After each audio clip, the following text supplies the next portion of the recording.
E uma das maneiras, ou a melhor maneira que ele encontrou de me trazer para os caminhos dele, de me colocar na presença do Senhor, foi usando a tua vida, meu amor.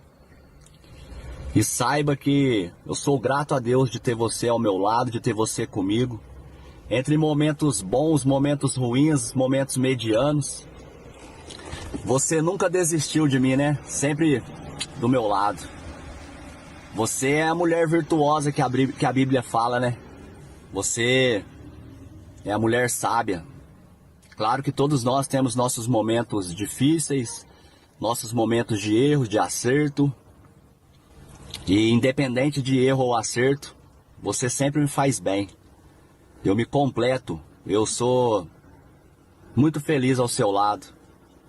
Não teria outra pessoa, não teria outra mulher, outra esposa que me completasse da maneira que você me completa.